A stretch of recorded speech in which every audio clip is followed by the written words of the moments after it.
بسم الله الرحمن الرحيم. عن فاطمة الزهراء عليه السلام بنت رسول الله صلى الله عليه قال دخل علي أبي رسول الله في بعض الأيام فقال السلام عليك يا فاطمة، فقلت عليك السلام. قال إني أجد في بدني ضعفا، فقلت له أعوذك بالله يا وداه من الضعف. فقال يا فاطمة ائتيني بالكساء الجمان فأغطيني به، وأتيته بالكساء الجمان فغطيته به، وسرت أنظر إليه وإذ وجهه يطلع كأنه بدر في ليلة تمامه وكماله، فما كانت إلا ساعة وإذا بولد الحسن عليه السلام. اللهم صل على محمد وآل محمد. قد أقبل وقال السلام عليك يا أمه، فقلت وعليك السلام يا قرة عيني وسمرة فؤادي. فقال يا أمه إني أشم عندك رائحة طيبة كأنها رائحة جدي رسول الله صلى الله عليه وآله. فقلت نعم إن جدك تحت الكساء. فأقبل الحسن نحو الكساء وقال السلام عليك يا جده يا رسول الله، أتأذن لي أن أدخل معك تحت الكساء؟ فقال وعليك السلام يا ولدي ويا صاحب حوزي، قد أذنت لك. فدخل معه تحت الكساء، فما كانت إلا ساعة وإذا بولدي الحسين عليه السلام. اللهم صل على محمد وآل محمد. قد أقبل وقال السلام عليك يا أمه، فقلت وعليك السلام يا قرة عيني وسمرة فؤادي. فقال لي يا أمه إني أشم عندك رائحة طيبة كأنها رائحة جد رسول الله. فقلت نعم إن جدك وأخاك تحت الكساء. فدنا الحسين نحو الكساء وقال السلام عليك يا جده، السلام عليك يا من اختار الله، أتأذن لي أن أكون معكم تحت الكساء؟ فقال وعليك السلام يا ولدي ويا شافي أمتي، قد أذنت لك. فدخل معهما تحت الكساء. فأقبل عند ذلك أبو الحسن علي بن أبي طالب. اللهم صل على محمد وآل محمد. وقال السلام عليك يا بنت رسول الله. فقلت وعليك السلام يا أبو الحسن يا أمير المؤمنين.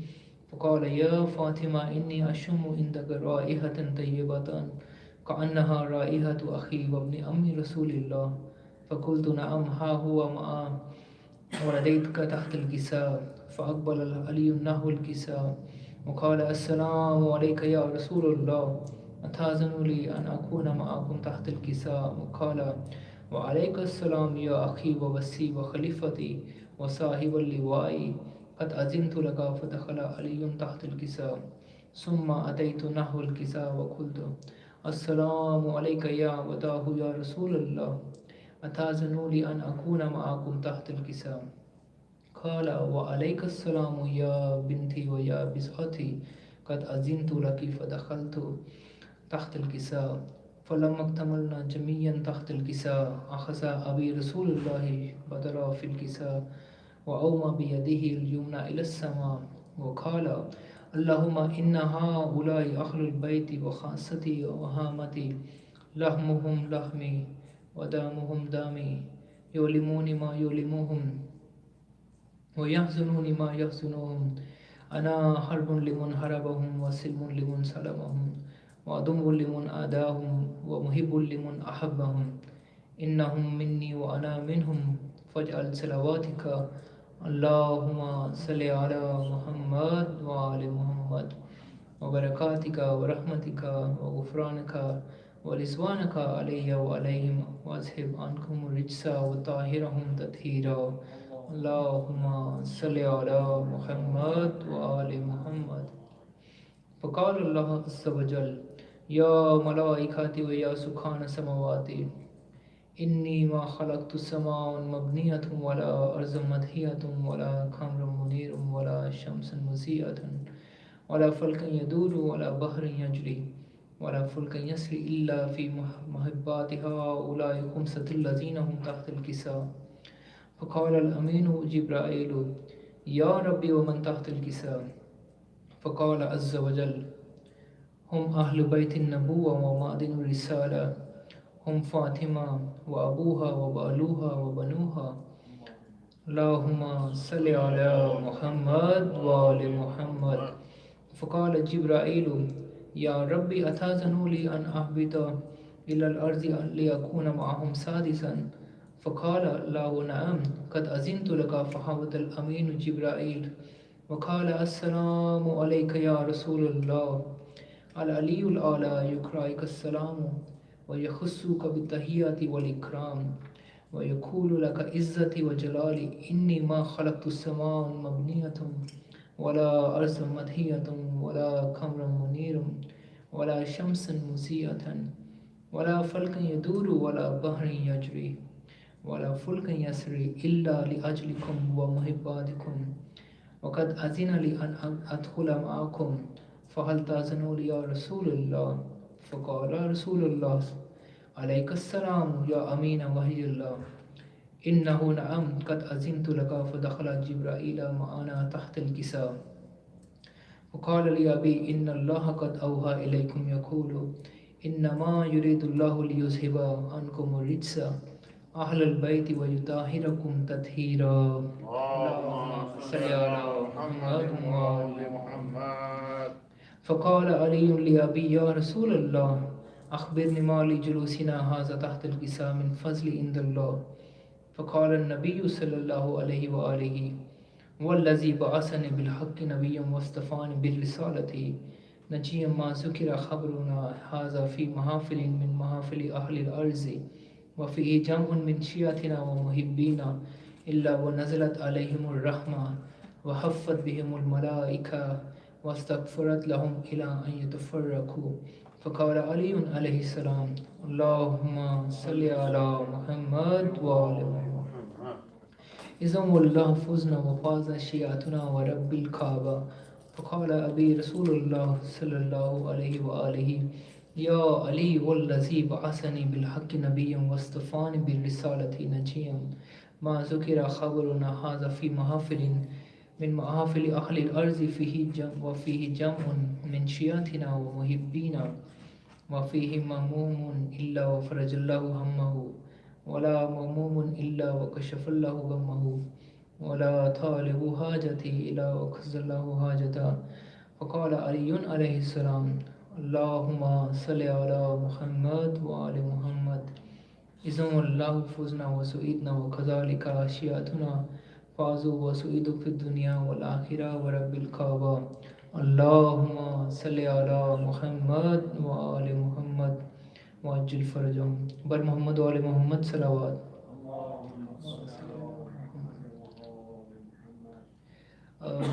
Since we are already on time to invite Molana Dr. Niaz Hamdani, so without any further delay, I'm going to invite him to recite Majlis for us. Bar Muhammad wa Ali Muhammad Salawat.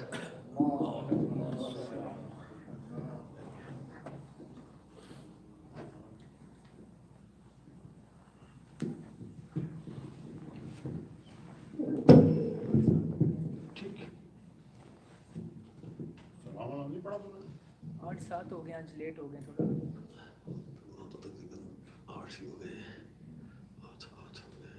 پر محمد وآل محمد صلوات. اللهم صل على محمد وآل محمد.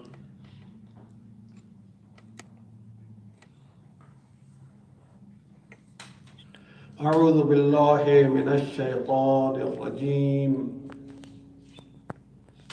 بسم الله الرحمن الرحيم. الحمد لله رب العالمين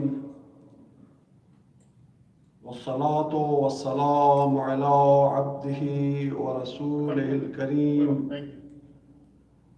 سيدنا ومولانا أبي القاسم محمد اللهم صل على محمد وآل محمد وأهل بيته الطيبين الطاهرين المعصومين الذين أذهب الله عنهم الرجس وطهرهم تطهيرا.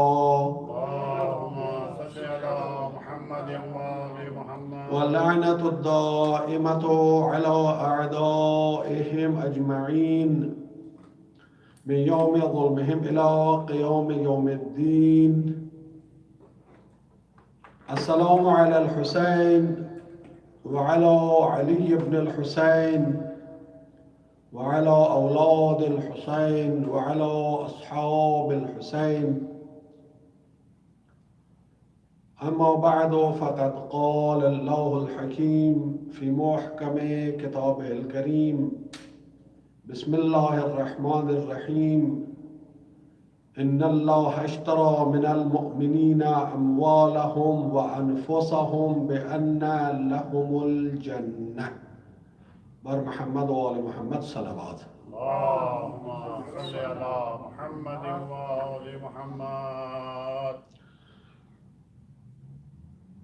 In this life, according to the teachings of Quran and Ahlul Bayt,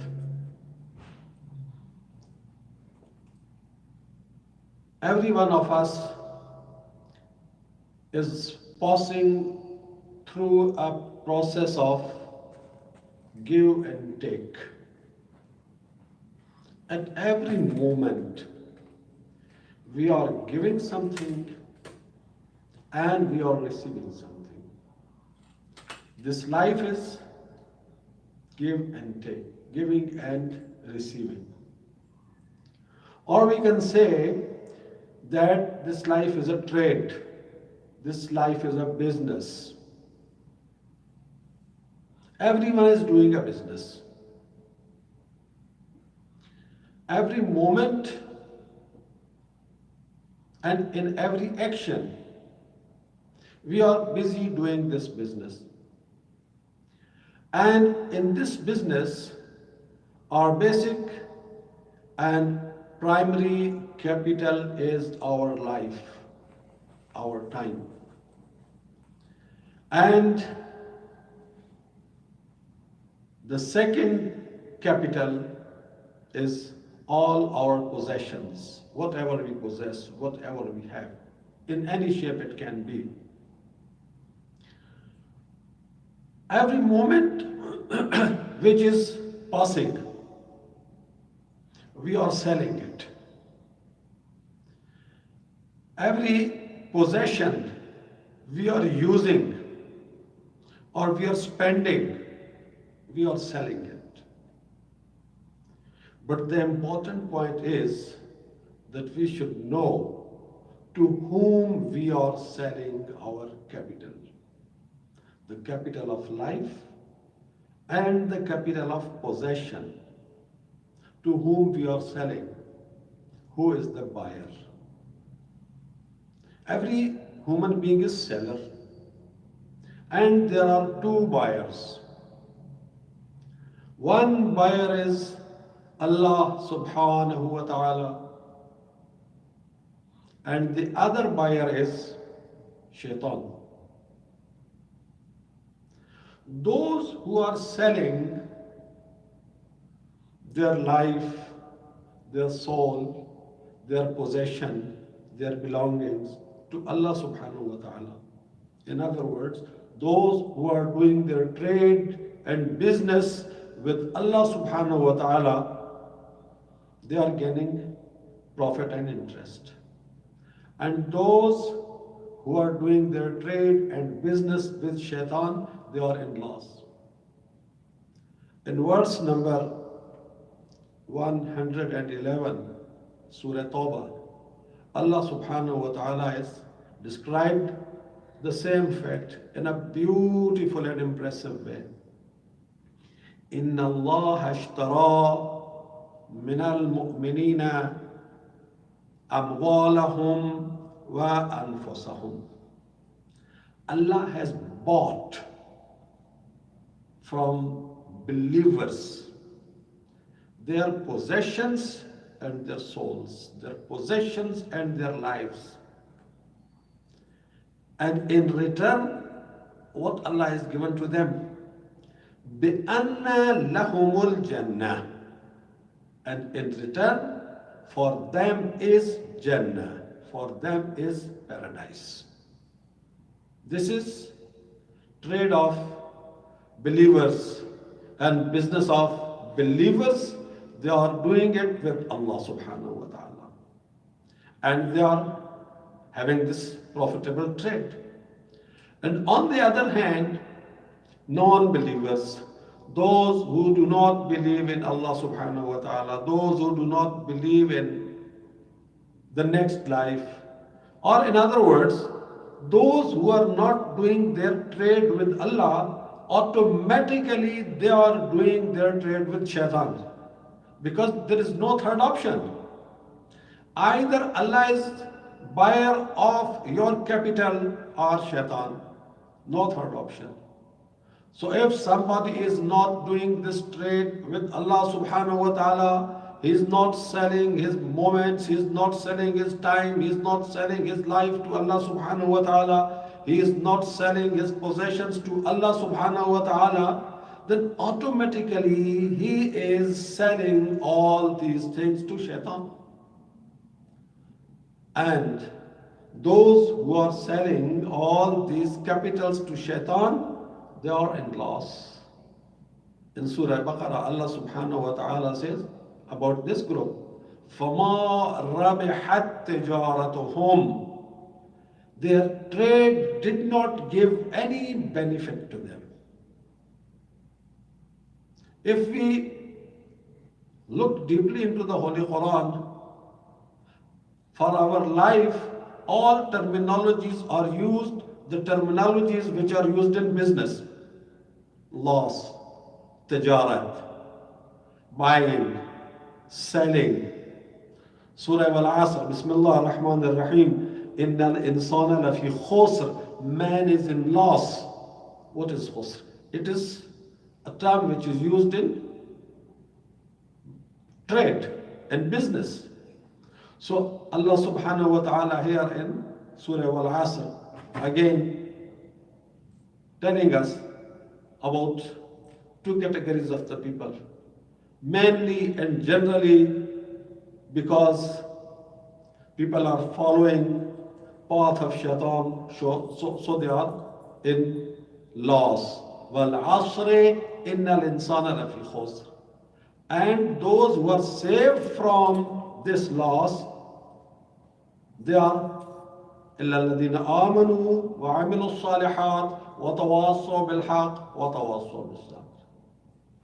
Who have these four characteristics.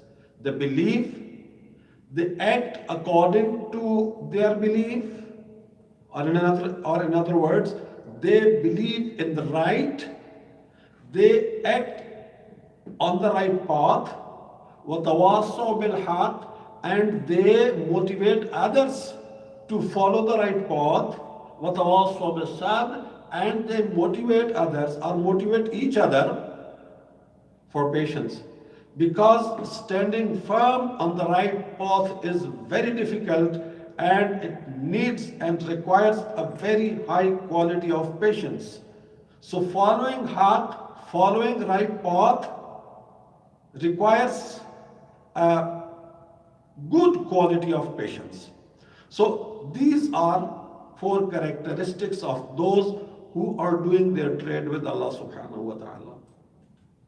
إن الله اشترى من المؤمنين أنفسهم وأموالهم وأنفسهم إن الله اشترى من المؤمنين أموالهم وأنفسهم بأن لهم الجنة.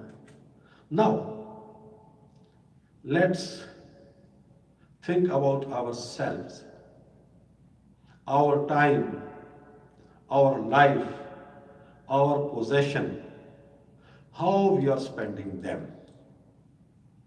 Have we sold our souls to Allah subhanahu wa ta'ala? Every one of us can decide good about himself, can decide well about himself. I know very well whether I have sold my soul and my possessions to Allah subhanahu wa ta'ala or not. If someone has sold his life, his soul, his possessions to Allah subhanahu wa ta'ala, then he is believer. Because Allah subhanahu wa ta'ala is not asking the believers to sell their lives, to sell their souls, and to sell their possessions to Allah subhanahu wa ta'ala. Allah is not asking them to do so. Allah subhanahu wa ta'ala in this verse is saying that those who are believers, they have already done this trade with Allah subhanahu wa ta'ala. Allah has already bought from them their lives, their souls, their possessions. So if someone has not sold his possessions to Allah subhanahu wa ta'ala, if someone has not sold his soul and his life to Allah subhanahu wa ta'ala, it means he is not a believer. Making a claim that I am a believer is something else, and being a believer is something else. Again, in Surah Baqarah chapter 2, Allah subhanahu wa ta'ala says, وَمِنَ النَّاسِ مَنْ يَقُولُ آمَنَّا بِاللَّهِ وَبِالْيَوْمِ الْآخِرِ. There are people who say, we believe in Allah and we believe in Akhirah, the next life. وَمَا هُمْ بِمُؤْمِنِينَ. But the fact is that they are not believers.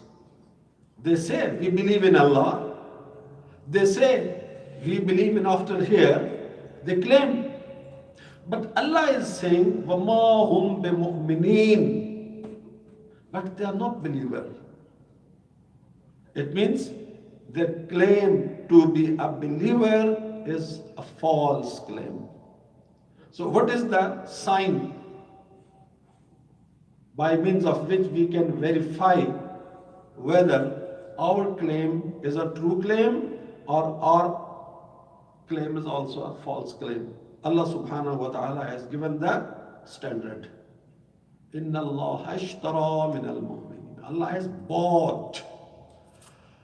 So once you have sold your soul to Allah subhanahu wa ta'ala, then you will not spend even a single moment of your life to shaitan. You will not spend a single moment of your life in any activities which pleases shaitan and displeases Allah subhanahu wa ta'ala. And because this person has done a trade with Allah subhanahu wa ta'ala, not for anything in this world, بِأَنَّ لَهُمُ الْجَنَّةِ. Allah is promising the price, Jannah. So a believer has sold his life, sold his soul, sold his all possessions to Allah subhanahu wa ta'ala, not for anything which belongs to this life. Sold for next life. So all those people who are living for this life and are totally ignoring the next life, they are not true believers. They might be offering their daily 5-time prayers, they might be observing fasting in the month of Ramadan, and they may be doing other Islamic practices, but this will be all rituals. Rituals mean actions without spirit. Just as I mentioned that Umar bin Saad and all other commanders and soldiers of army of Yazid, they were praying, they were observing fasts, they were Hafiz Quran, they were reciters of Quran, they were doing Hajj, they were doing Umrah, they were doing all these things. But they were not on the right path. They were not on the path of Haqq. If they were on the path of Haqq, if they were on the path of Allah, they would have chosen Imam Hussain alayhi salam, not Yazid. So those who chose next life and those who have done this trade with Allah subhanahu wa ta'ala, they are happy and satisfied with their trade, and those who have done their trade with shaitan, they are in this world and this life apparently happy, but in the next life they will have nothing other than loss. Allah subhanahu wa ta'ala has condemned them, saying, إِنَّ الَّذِينَ لَا يَرْجُونَ لِقَاءَنَا, those who do not expect to meet us. It means they do not have any belief in the next life. إِنَّ الَّذِينَ لَا يَرْجُونَ لِقَاءَنَا وَرَضُوا بِالْحَيَاةِ الدُّنْيَا وَاطْمَأَنُّوا بِهَا. They are happy and pleased with the life of this world. وَاطْمَأَنُّوا بِهَا, and they are satisfied with it.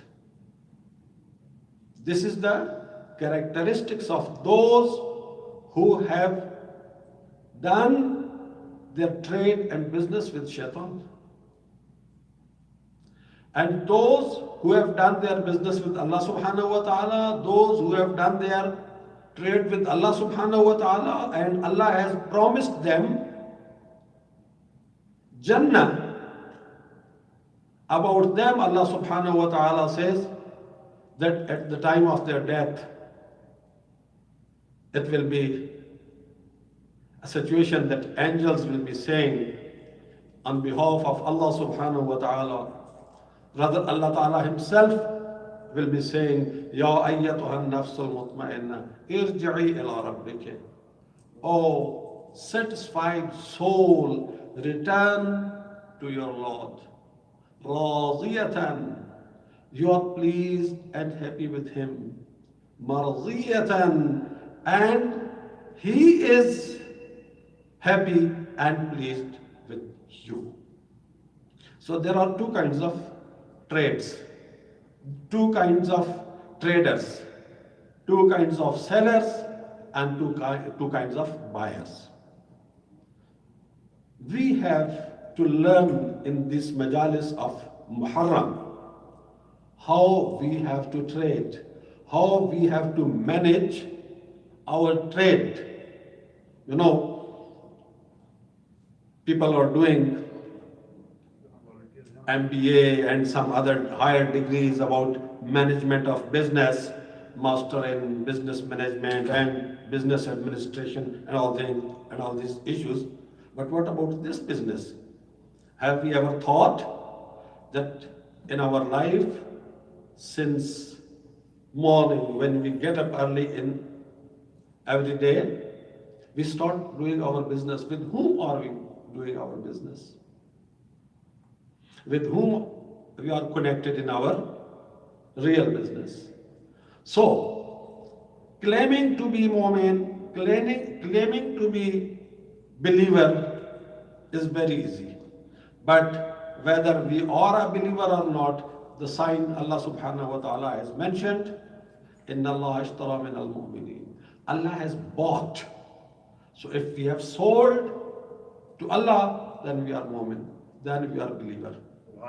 And a person who has done this business with Allah subhanahu wa ta'ala, in his life, he will be very happy. He will very happily face all difficulties on the right path.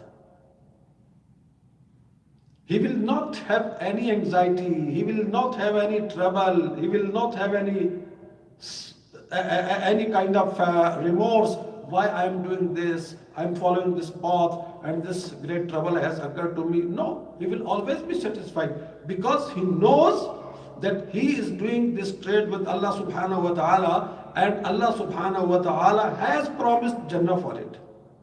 So no matter how difficulty you are facing, following the right path, you will be satisfied. And same is we seeing in a very prominent way, in a very prominent form, in companions and supporters of Imam Hussain alayhi salam. Satisfied, 100% satisfied. Happily ready to sacrifice their lives for their Imam. Why? Because they have already sold their lives to Allah subhanahu wa ta'ala. They were ready to sacrifice each and everything in the way of Allah. Why? Why they did not have any problem sacrificing their life and sacrificing their possessions in the way of Allah? Why they did not have any problem? Because they already knew that it belongs to Allah. Once you have sold something to someone, for example, you have sold your house to someone and still you are living there. The buyer has given you a permission that, okay, I have bought this home from you, but keep living in it till I ask you to hand over to me. So the day when he asks you to vacate and give it to him, will you have any problem that I am losing my home? No. You have already sold it to him. You are giving his home to him, his house to him. Similarly, anything else, you have sold something to someone, and when he asks you to deliver it to me, to hand it over to me, you will have no problem. But yes, if somebody asks you, give your house to me, then you won't be ready to do it because it's your house. Why should you give your house to someone? So as long as it is yours, you are not willing to give it to anyone. But when you know that it's not mine, I have already sold it, and the buyer is demanding it, so it will be very easy for you to give it to the buyer. So believer has no problem in offering his life and offering his possession in the way of Allah, because he has already sold it to Allah subhanahu wa ta'ala. Is it possible to give an example for our daily life of how we can do this in our daily life, in our daily work? In our daily life, early in the morning when we get up, just look, are you aware and attentive to Allah subhanahu wa ta'ala? Have you woke up for your next life? What are your plans? Because each and everything we are doing in our life, it may be very ordinary, but we can convert it into an ibadah which gives us benefit in the next life. Let me give you a very simple and easy to understand example. Youth that go in the gym and they do exercise. They do exercise for keeping their body fit and healthy. Okay, this is an ordinary activity and generally nobody thinks that it can be ibadah. But if a young man is going to gym and doing his exercise and he has intention in his mind that this body does not belong to me, it is property of Allah subhanahu wa ta'ala, I have to keep it fit and healthy so that I can perform all duties Allah subhanahu wa ta'ala put on my shoulders in a good way. So in order to keep this body which belongs to Allah, which is property of Allah, which I have to use in performing my divine duties, so to keep it fit, I am going to take this exercise in gym. When you are in gym, you are doing different kinds of exercise with this intention, this simple ordinary act will also become ibadah and you will be rewarded for it in your next life. Whenever you are doing anything, whether small, whether big, you are using your hands, you are using your other energies. Look and think and analyze yourself whether I am using this energy, whether I am using these parts of my body at this moment for Allah or for shaitan. Whatever I am speaking, you are sitting with your friends and talking about different things, keep monitoring your talking. Am I talking something with which Allah is happy and pleased or not? You are spending some money on anything, so think that whether Allah is happy and pleased, Allah allows it or not. So we will have to have an eye on each and every moment of our life and each and every act of our life. And by this means we can organize our life in a way that our life becomes on the path of Allah subhanahu wa ta'ala. And this will happen only if you have decided that my body belongs to Allah, I belong to Allah, my soul belongs to Allah, each and everything I have that belongs to Allah. Inna lillah wa inna ilayhi raji'un. What does it mean? It's a very deep reality which we have to keep in front of our eyes in our daily life at every moment. Inna lillah, I belong to Allah. I am property of Allah. Inna lillah means I am property of Allah. Wa inna ilayhi raji'un, and to Him I have to return. So when I am property of Allah, then I should use myself, all my energies, all my powers, all my possessions, everything in the way of Allah. And because I have to return to Him, then I will be accountable. He will ask me, so I have to prepare myself. So inna lillahi wa inna ilayhi raji'un. We generally, when hear the news of someone's death, we simply say inna lillahi wa inna ilayhi raji'un, and that's all. No. From morning till night, and from night till morning, every moment we should remember that inna lillah wa inna ilayhi raji'un. Now when you left your home and you are coming to this IILM center, when you left your home, you had an intention, you had in your mind that you are going to IILM center. And on every moment when you are on the way, you had this in your mind. Even for a single moment, you never missed this reality that I am going to IILM center to attend Majlis of Imam Hussain alayhi salam. Similarly, a true believer, every moment he remembers, just like a driver who is moving towards a destination. I am moving to Allah subhanahu wa ta'ala. I am on path to Allah subhanahu wa ta'ala. So I don't have to go here and there, anywhere else which deviates me from Allah subhanahu wa ta'ala. So this is life of a believer, which is greatly manifested in friends and supporters of Imam Hussain alayhi salam. They had no problem in sacrificing their lives for Imam Hussain alayhi salam. On the night of Ashura, the night between 10th and 9th Muharram, Imam Hussain alayhi salam allowed his supporters and companions to go and to leave him. And said, you came with me up to this point, you are ready to sacrifice your lives for me. I'm pleased with you, I'm happy with you. I lift my bay'ah from you. I set you free, you can go. And also I guarantee Jannah for you. Imam Hussain alayhi salam is guaranteeing Jannah for them. Who is guaranteeing Jannah?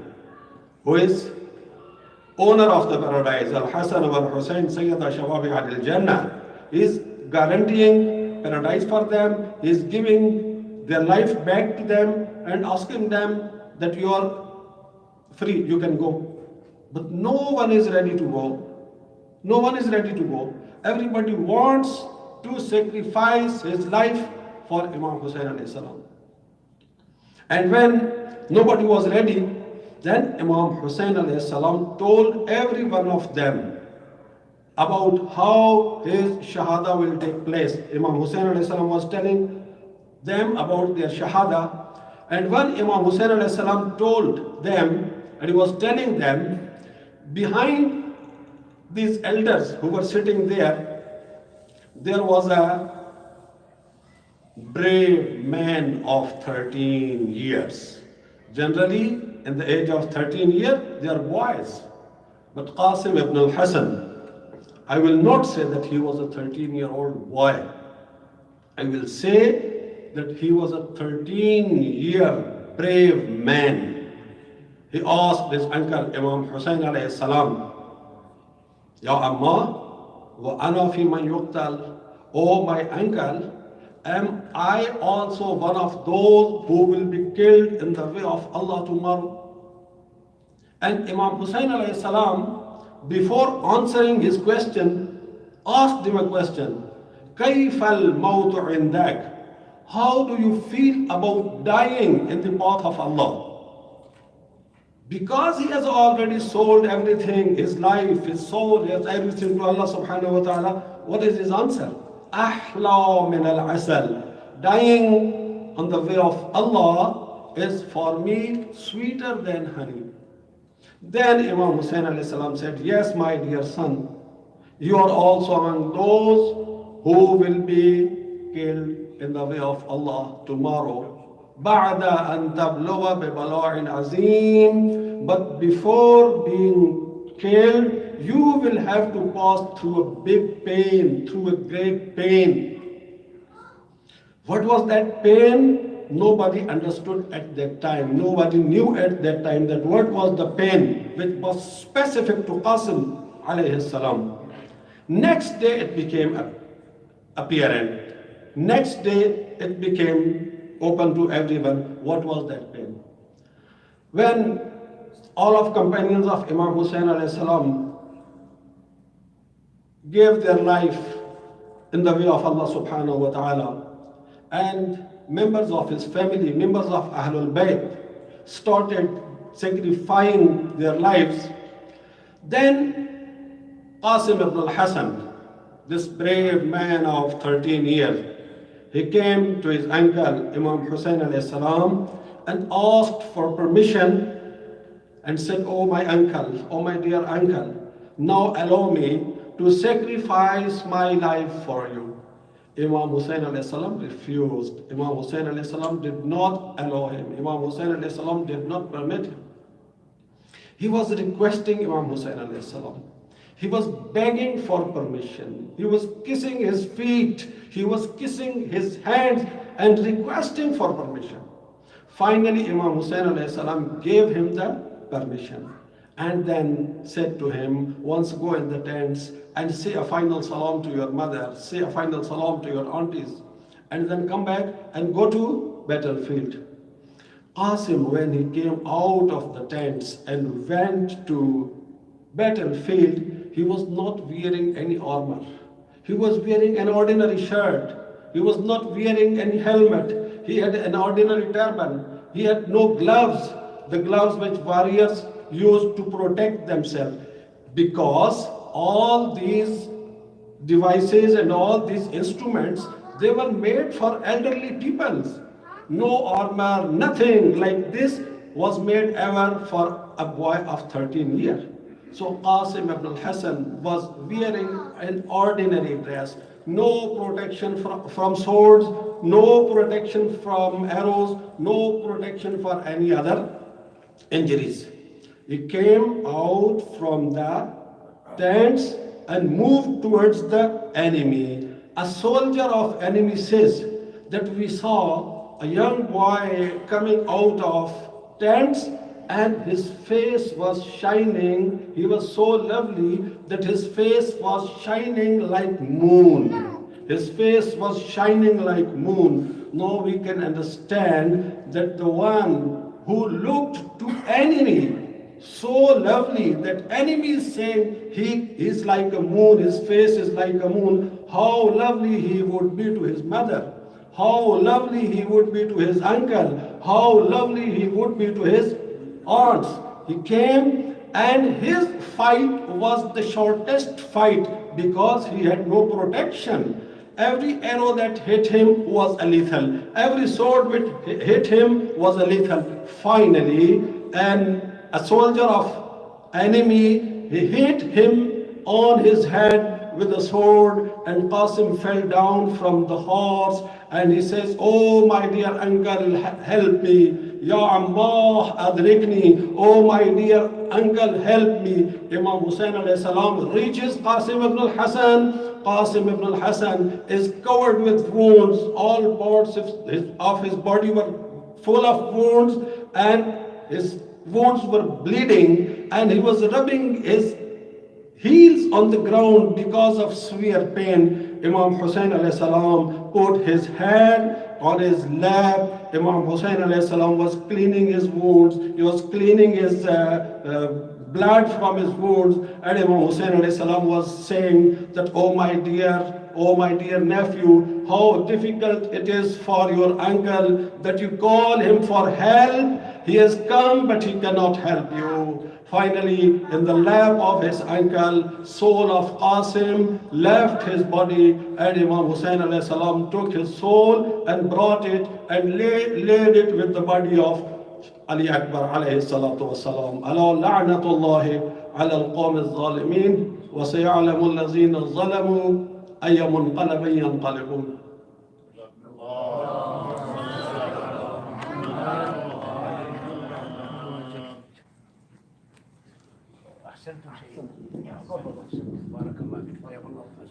Ya Hussein, Ya Hussein, Ya Hussein, Ya Hussein, Ya Hussein, Ya Hussein, Ya Hussein, Ya Hussein. تمام عالم میں آج ماتم حسین بے کس کا ہو رہا ہے. تمام عالم میں آج ماتم حسین بے کس کا ہو رہا ہے. تمام عالم میں آج ماتم حسین بے کس کا ہو رہا ہے. عالم گھروں میں سجے ہوئے ہیں, دلوں میں فرش عذاب چھا ہے. تمام عالم میں آج ماتم حسین کا ہو. سیاہ کپڑے سیاہ چادر غموں کی گرد و غبار سر پر. سیاہ کپڑے سیاہ چادر غموں کی گرد و غبار سر پر. ہے سوگواروں کے اشک جاری کہ ثانیے زہرا بے ردا ہے. تمام عالم میں آج ماتم حسین بے کس کا ہو رہا ہے. تمام عالم میں آج ماتم علم میں مشق سکینہ دیکھو تو مومنو بس یہ کہہ کے رو لو. علم میں مشق سکینہ دیکھو تو مومنو بس یہ کہہ کے رو لو. چچا بھتیجی میں کیا ہے نسبت, وفائے عباس کیا وفا ہے. تمام عالم میں آج ماتم بے کس کا ہو رہا. حسین پیڑی میں دل سنبھالے کہ دل سے الجھی سینہ نکالے. حسین پیڑی میں دل سنبھالے کہ دل سے الجھی سینہ نکالے. جوان بیٹا لہو میں ڈوبا زمین پہ ایڑی رگڑ رہا ہے.